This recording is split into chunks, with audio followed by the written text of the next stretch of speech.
കൂടുതൽ വാർത്തകളും വീഡിയോകളും കാണാൻ ഈ ചാനൽ സബ്സ്ക്രൈബ് ചെയ്യുക. കൂടെ ബെൽ ബട്ടൺ അമർത്തുക. Please subscribe our channel. നമസ്കാരം.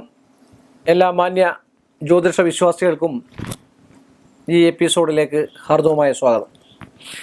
എല്ലാ ആൾക്കാരും വിളിച്ച് ചോദിക്കാറുണ്ട്, അടുക്കളയുടെ സ്ഥാനം എവിടാണ്. ഒന്ന് രണ്ട് പേരുടെ പ്ലാനൊക്കെ കണ്ട് കാണിച്ചിട്ട് പറഞ്ഞു, വടക്ക് പടിഞ്ഞാറേ ഭാഗത്താണ് അടുക്കള. വടക്ക് പടിഞ്ഞാറേ ഭാഗത്ത് അടുക്കളയ്ക്ക് കുഴപ്പമൊന്നുമില്ല, അത് വാസ്തു നോക്കിയതിന് ശേഷം വേണം ചെയ്യാനായിട്ട്. ഏറ്റവും ഉത്തമമായിട്ടുള്ള ഒരു സ്ഥാനം എന്ന് പറഞ്ഞാൽ കിഴക്ക് തെക്ക് ഭാഗമാണ് ഏറ്റവും നല്ലത് അടുക്കളയ്ക്ക്. എന്നുവെച്ചാൽ സൂര്യൻ ഉദിച്ചു വന്നു കഴിഞ്ഞാൽ അതിൻ്റെ രശ്മികൾ, സൂര്യപ്രകാശം അടുക്കളയിലോട്ട് വരണം എന്നാണ് പറയപ്പെടുക.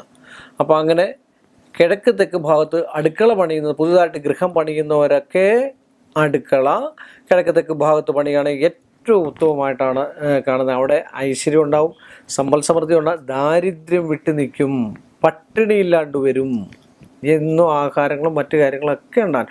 അത് തന്നെയല്ല, അത് സൂര്യപ്രകാശം കൂടെ കയറി കഴിഞ്ഞ് കഴിയുമ്പോൾ പ്രകാശമയമായിരിക്കണമല്ലോ അടുക്കള, അല്ലേ? ആ പ്രകാശം ചില അന്തരീക്ഷവുമായിട്ട് ബന്ധം അല്ലെങ്കിൽ നമ്മുടെ ഭൂമിയുമായിട്ട് ബന്ധമുള്ള ഇടത്ത് മാത്രമേ നമ്മൾ അടുക്കള സാധാരണ പണിയാറുള്ളൂ. അപ്പോൾ അവിടെ സൂര്യൻ്റെ പ്രകാശമൊക്കെ അടിച്ചു കഴിയുമ്പോൾ അവിടുത്തെ അണുക്കൾ മറ്റു കാര്യങ്ങളെ ഒരു പകർച്ചവ്യാധി പോലും ഉണ്ടാകത്തില്ല. വെക്കുന്ന ആഹാരത്തിൽ പോലും വിഷം പോലും ഉണ്ടെങ്കിൽ അത് മാറിക്കിട്ടുമെന്നാണ് പറയപ്പെടുക. അങ്ങനെയുള്ള തെക്ക് കിഴക്ക് ഭാഗത്ത് അടുക്കള വെക്കുന്നത് ഏറ്റവും ഉത്തമമായിരിക്കും എന്ന് പറഞ്ഞുകൊണ്ട് നിങ്ങൾ തന്ന എല്ലാ സ്നേഹങ്ങൾക്കും ഐശ്വര്യങ്ങൾക്കും എല്ലാ നന്മയും പറഞ്ഞുകൊണ്ട് ഈ എപ്പിസോഡ് ഞാനിവിടെ വൈൻഡപ്പ് ചെയ്യുന്നു. മറ്റൊരു എപ്പിസോഡുമായി കാണുന്നവരെ വീണ്ടും നമസ്കാരം. കൂടുതൽ വാർത്തകളും വീഡിയോകളും കാണാൻ ഈ ചാനൽ സബ്സ്ക്രൈബ് ചെയ്യുക. കൂടെ ബെൽ ബട്ടൺ അമർത്തുക.